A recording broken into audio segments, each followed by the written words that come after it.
Shalom jemaat yang dikasihi Tuhan. Mari kita mempersiapkan diri untuk mendengarkan firman Tuhan, kita berdoa.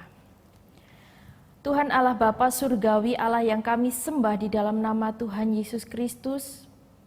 Kami sungguh bersyukur saat ini kami diizinkan Tuhan untuk bersama-sama bersekutu dengan keluarga kami di rumah kami, bersekutu dengan saudara-saudari seiman kami walaupun dari berbagai tempat Tuhan. Tetapi kami percaya bahwa Tuhan hadir di dalam persekutuan kami. Saat ini ya Tuhan, kami mau bersama-sama belajar firman-Mu. Kami rindu Engkau persiapkan hati kami. Roh Kudus berkarya, memampukan kami untuk menerima firman-Mu, dan biarlah melalui firman yang ditaburkan kami diubahkan Tuhan. Kami rindu Tuhan, terlebih daripada itu, Engkau memampukan kami untuk menghidupi firman-Mu di dalam keseharian kami. Kami saat ini juga berdoa untuk pembawa firman Tuhan, kiranya Engkau sendiri yang tuntun, Engkau sendiri yang pimpin. Biarlah setiap firman yang keluar dari mulutnya, setiap apa yang dia sampaikan, benar-benar menyampaikan apa yang menjadi maksud Tuhan untuk kami kerjakan di dalam kehidupan kami. Berkati pemberitaan firman, kami serahkan di dalam nama Tuhan kami Yesus Kristus. Amin. Bapak Ibu Saudara yang dikasihi Tuhan, khotbah saya pada malam hari ini didasari dari Roma 6 ayat 1 sampai dengan ayat yang ke-14. Roma 6 ayat 1 sampai dengan ayat yang ke-14, saya tidak akan membaca keseluruhan bagian ayat per ayat di dalam bagian ini. Tetapi saya sungguh rindu Bapak Ibu Saudara membaca bagian ini secara pribadi. Meluangkan waktu, memberikan waktu khusus untuk merenungkan bagian di dalam Roma 6 ayat 1 sampai dengan 14 ini.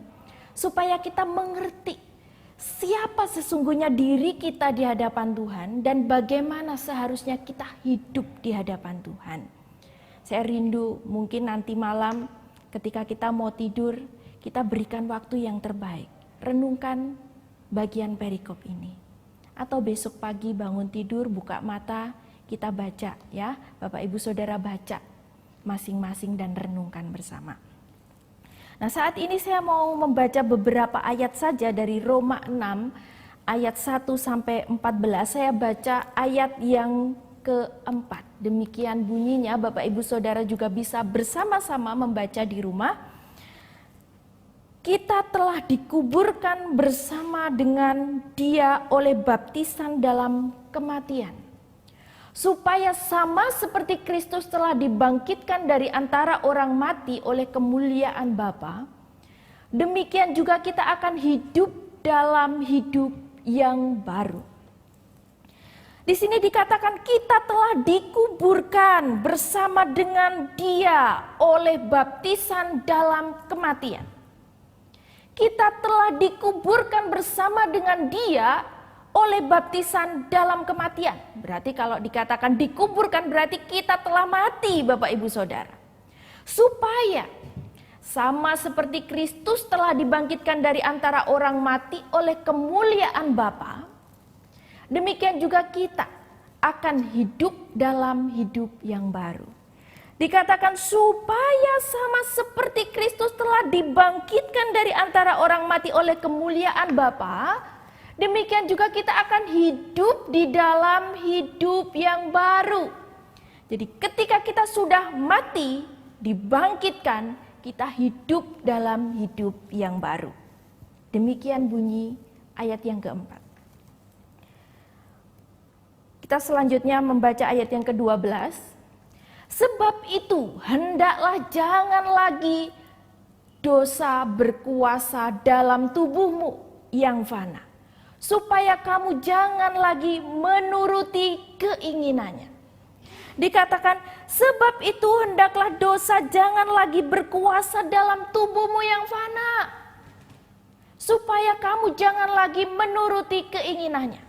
Jadi tadi kalau kita gabungkan di dalam ayat yang keempat dikatakan kita sudah mati dan kita telah hidup baru karena kita sudah dibangkitkan.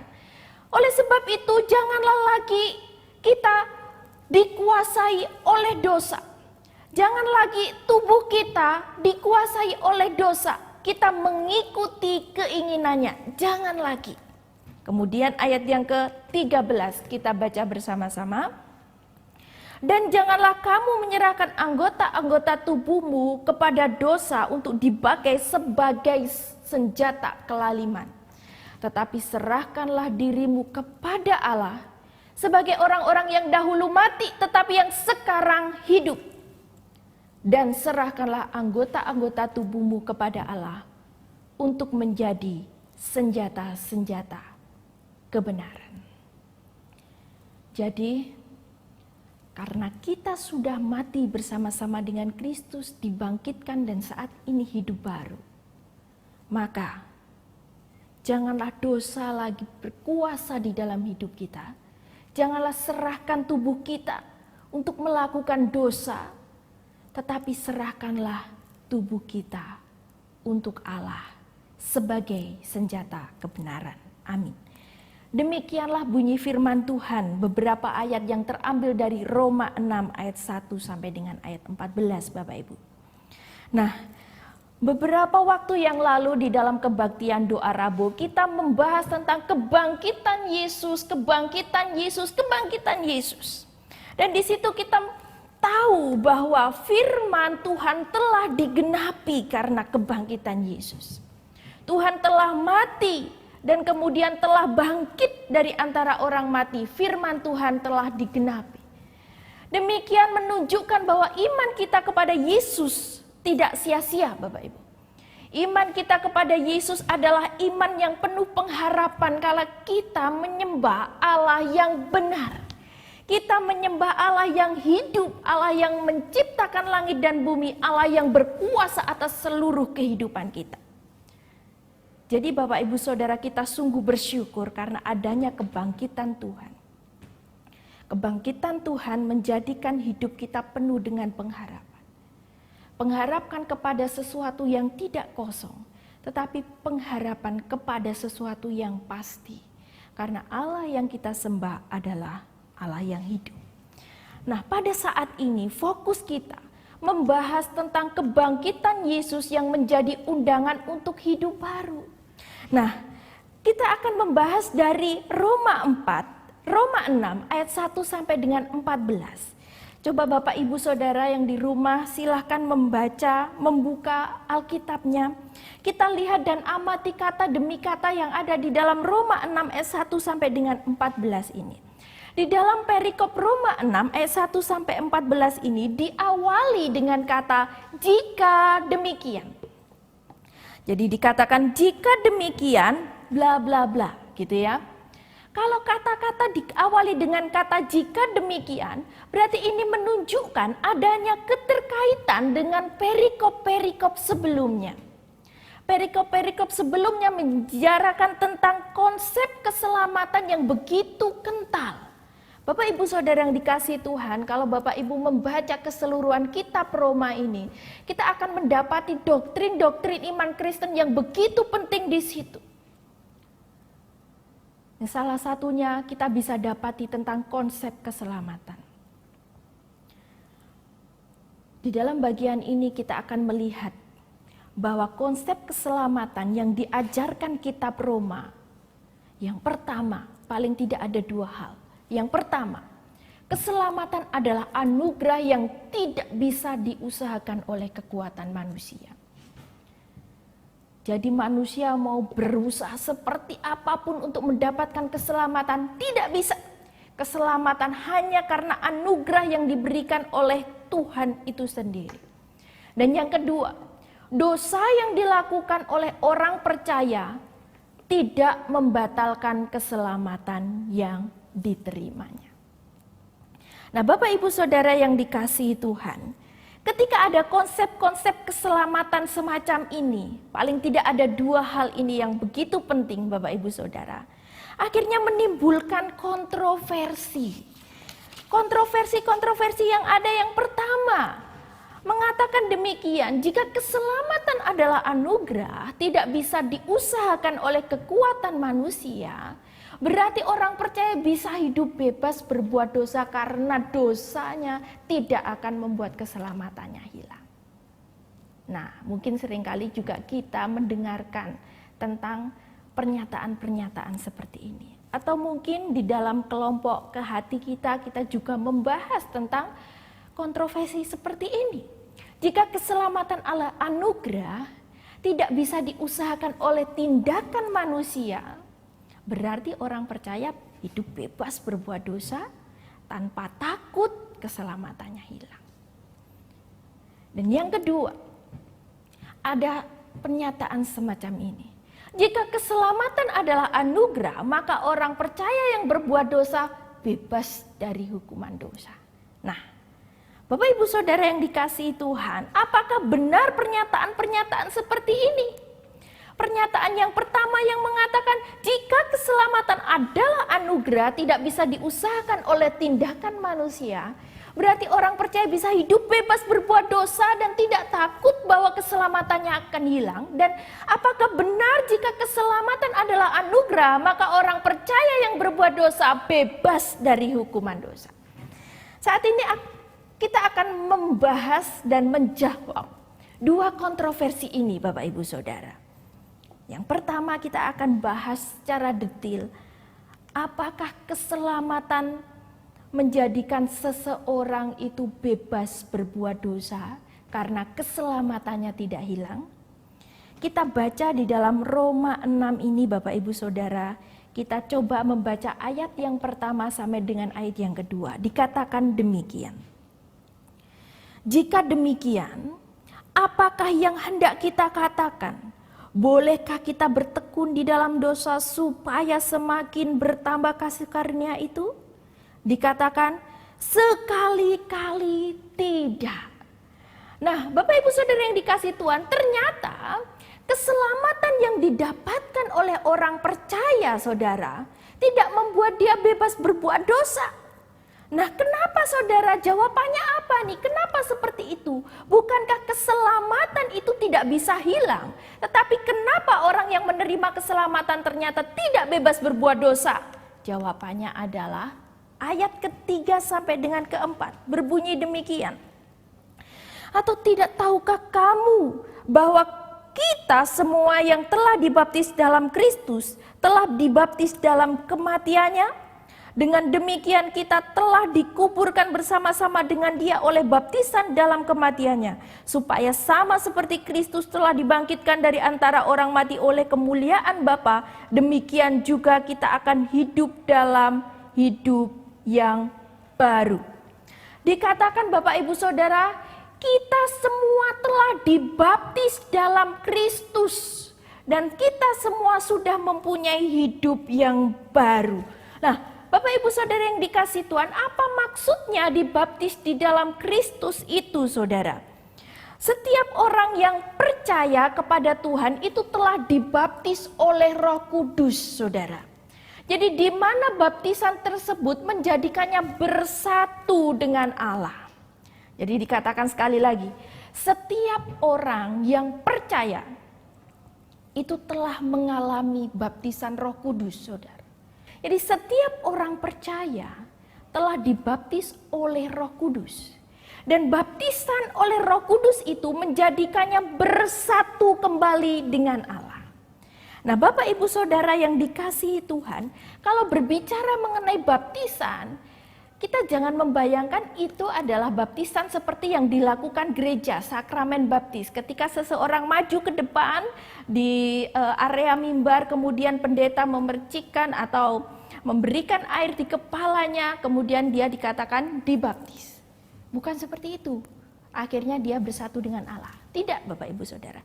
Jadi baptisan di gereja itu, Saudara, itu adalah proses setelahnya. Proses setelah seseorang mengalami baptisan dari Roh Kudus. Jadi kalau saya memberikan gambaran seperti ini. Jadi awalnya itu seseorang itu dibaptis Roh Kudus oleh Roh Kudus. Jadi baptisan Roh Kudus ini adalah karya Allah semata. Tidak ada campur tangan manusia. Jadi saudara, ketika ini dikatakan karya Allah semata, tidak ada campur tangan manusia. Jadi manusia itu tidak bisa berusaha atau meraih dengan usahanya sendiri untuk mendapatkan baptisan Roh Kudus. Jadi Allah memilih orang-orang yang dipilihnya sejak dari semula untuk dibaptis dengan Roh Kudus, saudara, mengkarya. Kapan waktunya, saudara?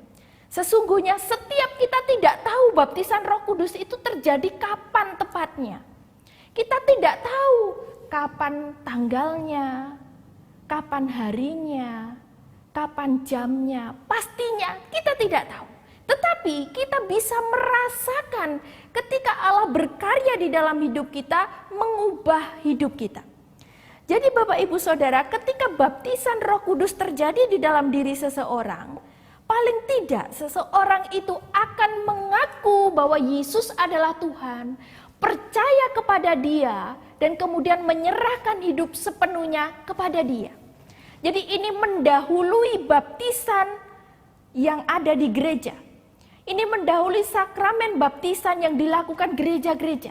Jadi seseorang percaya dulu kepada Tuhan, dia mengalami Tuhan di dalam hidupnya, kemudian hidupnya akan berubah. Disitulah terjadi baptisan Roh Kudus.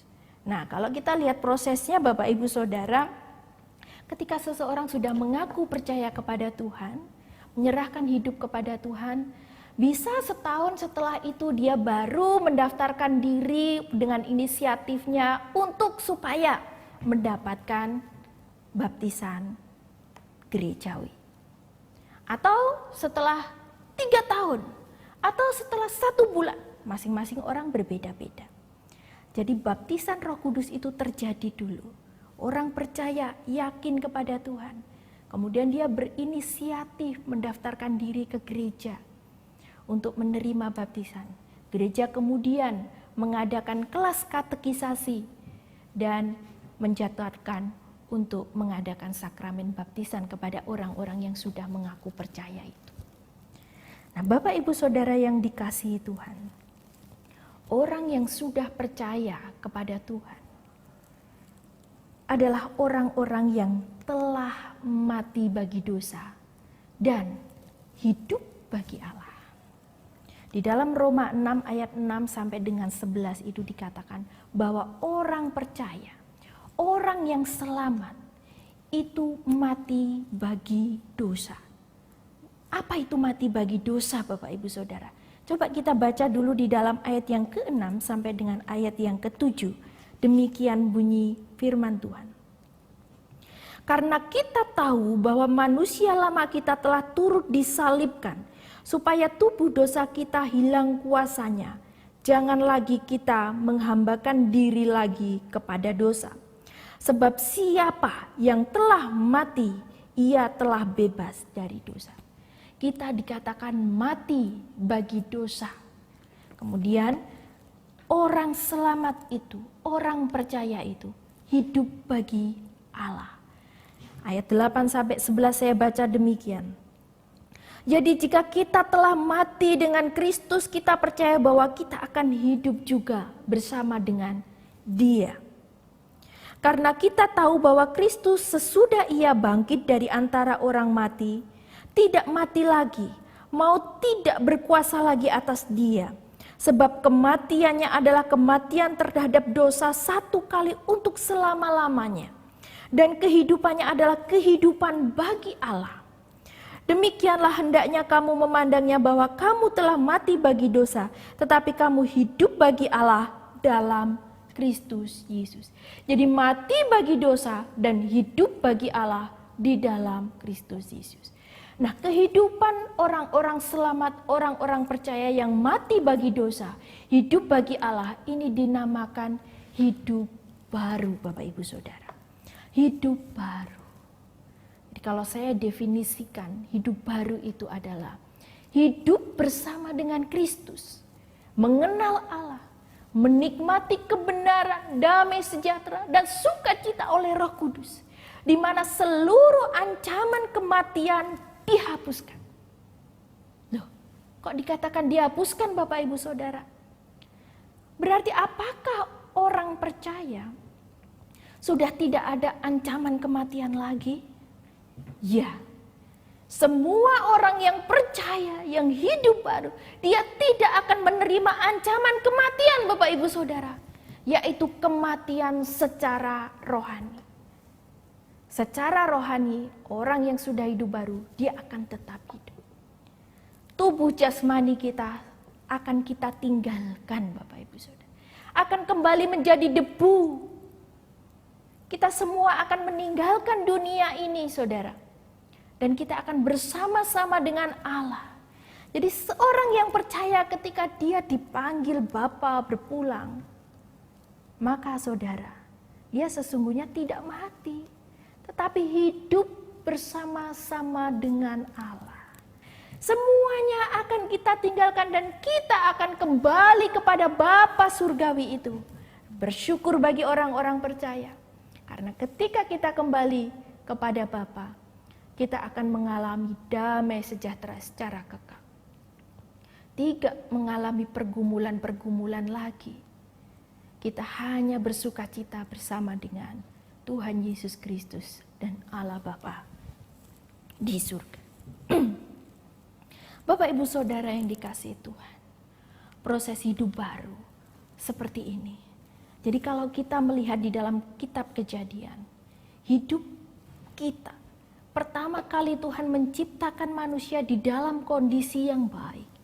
Tetapi karena dosa manusia pertama, di dalam kitab Kejadian 3 itu diterangkan bahwa Adam dan Hawa telah tidak taat kepada perintah Tuhan. Sehingga dosa itu merusak relasi antara manusia dengan Allah. Yang awalnya manusia itu mempunyai relasi yang begitu dekat dengan Allah, begitu intim. Tetapi karena dosanya, manusia mendapatkan hukuman terpisah dari Allah. Dan mendapatkan ancaman kematian kekal. Dengan usahanya sendiri manusia mau meraih Allah dengan caranya. Dengan berbuat baik, dengan beramal. Dengan melakukan ritual-ritual ibadahnya Bapak Ibu Saudara. Tetapi ternyata usaha itu tidak bisa menjadikan manusia bersatu kembali dengan Allah. Kenapa Saudara? Karena usaha-usaha yang dilakukan manusia tidak sempurna. Sedangkan Allah menginginkan persembahan yang sempurna, yang kudus. Oleh sebab itu Bapak Ibu Saudara, karena manusia adalah ciptaan yang diciptakan dengan kasih Allah. Allah begitu mengasihi manusia. Manusia tidak membiarkan manusia itu binasa begitu saja. Allah tidak membiarkan manusia binasa begitu saja. Tetapi karena begitu besar kasih Allah akan dunia ini, maka Allah berinisiatif mengutus anaknya yang tunggal Tuhan Yesus Kristus datang ke dunia untuk menebus dosa-dosa manusia. Sehingga manusia itu boleh berkesempatan kembali untuk berelasi dengan Allah. Tuhan Yesus Kristus menjadi perantara kita. Melalui kematiannya di kayu salib. Dia mencurahkan darahnya sebagai persembahan yang kudus. Yang berkenan kepada Allah yang sempurna. Sehingga manusia yang percaya kepada Tuhan Yesus, dia beroleh jalan di mana dia bisa bersatu kembali dengan Allah. Bapak Ibu Saudara yang dikasihi Tuhan, itulah karya Allah yang begitu luar biasa di dalam kehidupan kita. Dia yang kembali mempersatukan kita dengan Dia yang kudus itu. Bapak Ibu Saudara, berarti kalau kita kembali bersatu dengan Allah yang kudus, itu sama dengan kita harusnya menjauhi dosa. Kenapa Bapak Ibu Saudara yang dikasihi Tuhan? Karena Allah yang kita sembah adalah Allah yang kudus, seperti yang dikatakan di dalam Imamat 19 ayat 2, dikatakan bahwa kamu haruslah kudus karena aku kudus, dikatakan Allah demikian. Seseorang yang bersatu dengan Allah maka dia harus menjaga kekudusan. Dia harus kudus karena Allah itu kudus. Tidak mungkin sesuatu yang kudus itu bersatu dengan sesuatu yang tidak kudus, Bapak Ibu Saudara. Oleh sebab itu, seseorang yang sudah menerima keselamatan, seseorang yang sudah menerima hidup baru Bapak Ibu Saudara, dia harus menjaga kekudusan hidupnya. karena dia bersatu dengan Allah yang kudus. Jadi dari jabaran ini semua kita tahu jawabannya, bahwa orang percaya itu tidak akan terus berkubang di dalam dosa. Kenapa? Karena di dalam dirinya itu ada Roh Kudus. Di dalam dirinya ada Tuhan yang mempersatukan dirinya dengan Allah Bapa yang kuasa itu. Jadi kalau ada orang yang katanya percaya tetapi masih berkubang di dalam dosa, maka saya yakin dan percaya kepercayaannya adalah kepercayaan yang palsu. Kemudian kita akan menjawab kontroversi pernyataan yang kedua. Orang percaya yang berbuat dosa bebas dari hukuman dosa. Nah, apakah betul Bapak Ibu Saudara yang dikasihi Tuhan? Jawabannya pasti tidak betul Bapak Ibu Saudara yang dikasihi Tuhan. Kenapa? Orang percaya yang jatuh di dalam dosa, dia menanggung konsekuensi dosanya sendiri pada kehidupan saat ini. Namun, dia tidak akan terus dalam dosanya Bapak Ibu Saudara. Seiring berjalannya waktu, dia akan bertumbuh menuju kedewasaan iman. Bertumbuh mengenal kebenaran, di mana akhirnya dia membenci dosa, menjauhi dosa, dan tidak berbuat dosa lagi. Jadi seseorang yang percaya yang jatuh di dalam dosa, dia harus menanggung konsekuensinya dosa sendiri pada kehidupan masa ini. Bukankah banyak contoh-contoh di dalam Alkitab saudara tentang hal ini? Orang yang percaya kepada Tuhan, hidup di dalam Tuhan, ketika jatuh di dalam dosa, harus tanggung risikonya sendiri. Contohnya kalau saya kasih gambar seperti ini, Bapak Ibu Saudara. Ini adalah kisah yang begitu terkenal di dalam kekristenan. Dan saya yakin dan percaya Bapak Ibu Saudara udah tahu kalau lihat gambar ini nih kisahnya apa. Kisahnya siapa? Ya, ini adalah kisahnya Daud dan Batsyeba. Siapakah Daud Bapak Ibu Saudara? Kita tahu Daud itu adalah orang yang begitu dekat dengan Allah. Daud adalah orang yang dikasihi Allah. Dia bisa jatuh di dalam dosa? Bisa Bapak Ibu Saudara. Ketika melihat Batsyeba sedang mandi, dia tertarik. Dia disuguhi waktu itu pemandangan yang menurut dia menarik hatinya. Kemudian dia tergoda. Tergoda untuk melakukan sesuatu yang tidak berkenan di hadapan Tuhan. Dia berzinah. Bapak Ibu Saudara yang dikasihi Tuhan. Apakah dosa yang dilakukan oleh Daud, orang yang dekat dengan Allah, orang yang percaya dengan Allah, orang yang dikasihi Allah ini, menjadikan Daud bebas dari hukuman? Tidak Bapak Ibu Saudara. Kalau Bapak Ibu Saudara membaca di kisah di dalam kehidupan Daud di Alkitab, kita tahu bahwa setelah Daud melakukan dosa yang begitu menyedihkan hati Tuhan ini, Daud menerima konsekuensi-konsekuensinya. Daud harus mengalami tangis dan kesesakan di dalam hidupnya, Bapak Ibu Saudara.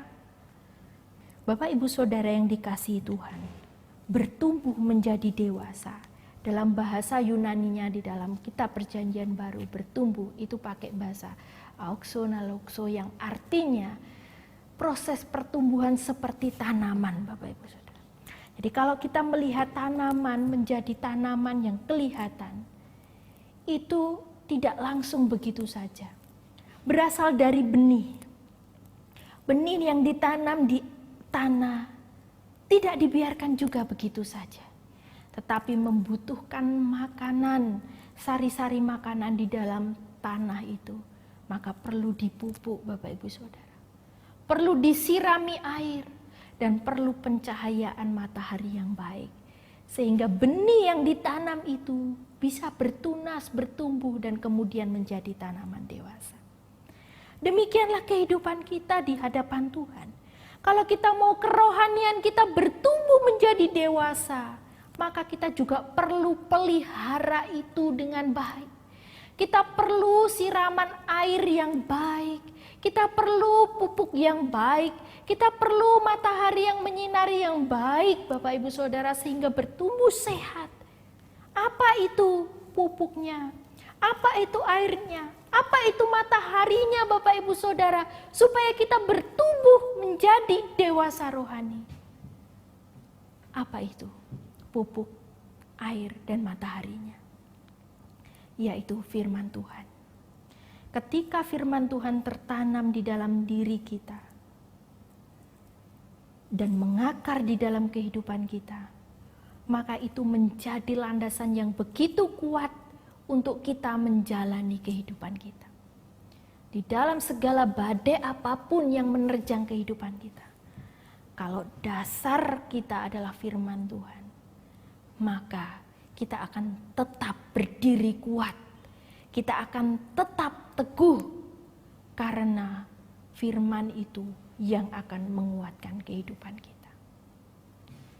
Bapak Ibu Saudara yang dikasihi Tuhan, jadi bagaimana kita harus menjalani kehidupan yang baru? Di dalam ayat 12, 13, dan sampai 14 penutup di dalam perikop Roma 6 ini Bapak Ibu Saudara, dikatakan kita harus menolak dosa.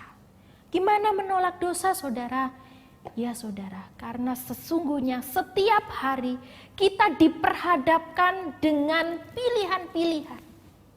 Kita mau memilih untuk berbuat dosa atau tidak, itu ada di hadapan kita.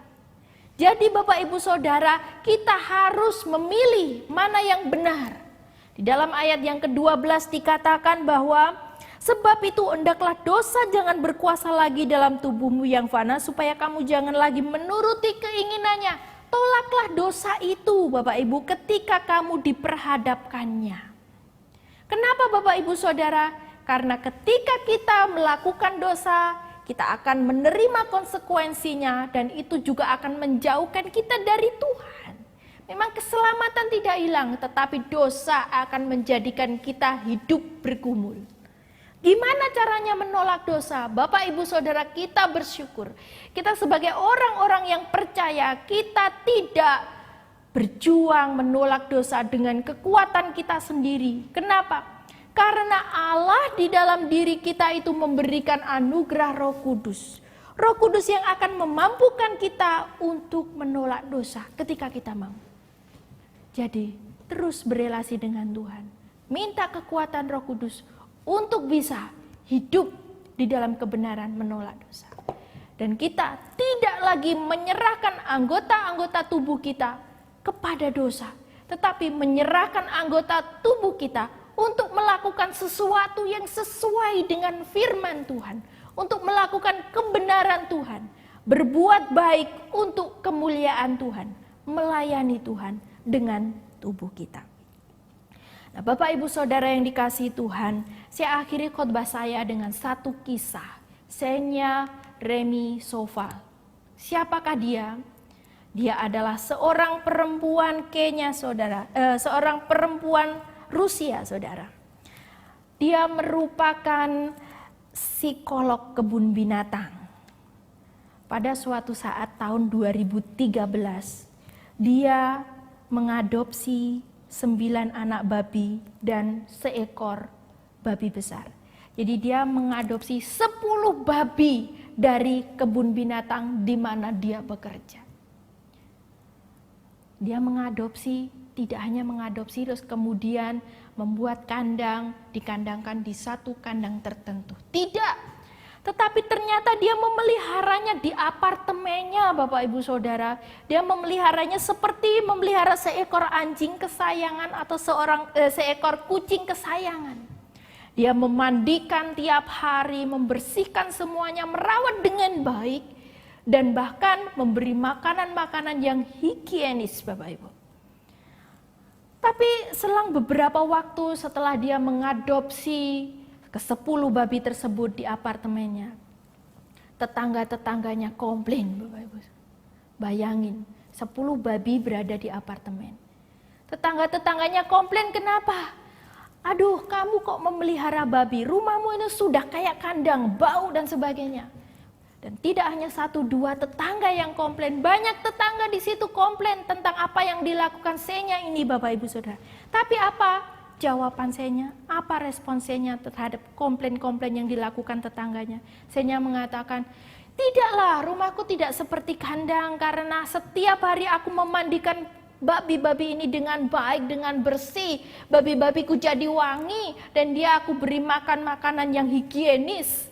Dan semua kotorannya aku bersihkan. Gak mungkin babi-babiku ini menjadikan rumahku, apartemenku ini seperti kandang. Bapak Ibu Saudara yang dikasihi Tuhan, ketika Senya meresponi setiap komplain dari tetangganya demikian, akhirnya tetangganya sudah angkat tangan. Kenapa Bapak Ibu Saudara? Karena dikomplain terus dia nggak mau tahu, tetap aja dirawat babinya. Saya yakin dan percaya kalau kita punya tetangga rawat babi di dalam rumahnya, apalagi apartemen ya. Kalau kita lihat apartemen itu pasti tidak mempunyai lahan tanah Bapak Ibu Saudara. Wah pasti komplain. Saya membayangkan kalau saya ada jadi tetangganya, saya juga komplain.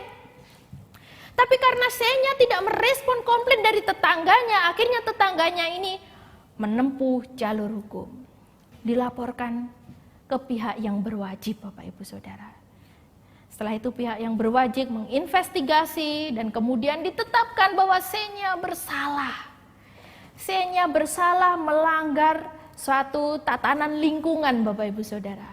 Sehingga dia harus membayar sejumlah denda yang begitu besar dan dia harus mengembalikan babi-babi yang telah diadopsinya kembali lagi ke peternakan. Bapak Ibu Saudara yang dikasihi Tuhan, babi-babi yang sudah diadopsi selama beberapa waktu, dirawat begitu rupa, dibersihkan, diberi makanan higienis, diberi tempat yang begitu baik, begitu bersih. Kalau kita lihat gambarnya, dia bisa tidur di sofa yang begitu bagus, Bapak Ibu Saudara, nyaman-nyaman. Tetapi ketika kembali ke kandangnya, babi ini kembali lagi cari lumpur, Bapak Ibu. Jadi ketika ada lumpur yang begitu kotor, dia balik lagi masuk ke dalam lumpur dan berguling-guling di lumpur itu Bapak Ibu Saudara. Kenapa? Karena pada dasarnya babi itu ya memang kesukaannya lumpur. Karena lumpur untuk melumuri tubuhnya agar tubuhnya itu terhindar dari panasnya matahari. Supaya kondisi tubuhnya tetap dingin Bapak Ibu Saudara. Jadi mau dibersihkan kayak apa, mau taruh di tempat yang seindah apapun, babi itu kalau lihat lumpur, dia akan balik lagi ke lumpur. Tetapi Bapak Ibu Saudara, kalau kita ibaratkan dengan kehidupan kita, yang awalnya kita sudah jatuh di dalam dosa, kita kotor dan dibersihkan Tuhan oleh darah yang kudus. Kalau kita lihat dosa atau ada dosa di hadapan kita, harusnya kita tidak seperti babi yang balik lagi, tetapi kita tetap di dalam kehidupan kita yang sudah bersih. Kita tidak balik lagi ke dalam dosa-dosa itu Bapak Ibu Saudara. Kenapa Bapak Ibu Saudara? Karena pada dasarnya kita diciptakan Allah itu baik. Ketika diciptakan Allah baik dan kita berdosa menjadikan kita kotor Bapak Ibu Saudara, tetapi Tuhan sudah membersihkan kita dengan darahnya, maka kita balik lagi kepada esensi kita yaitu baik adanya.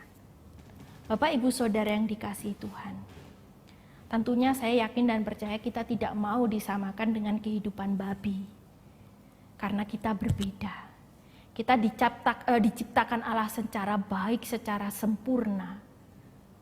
Maka ketika Allah sudah membersihkan kita dari kotoran dosa, kita harus tetap berada di dalam kondisi bersih, menjaga kekudusan hidup.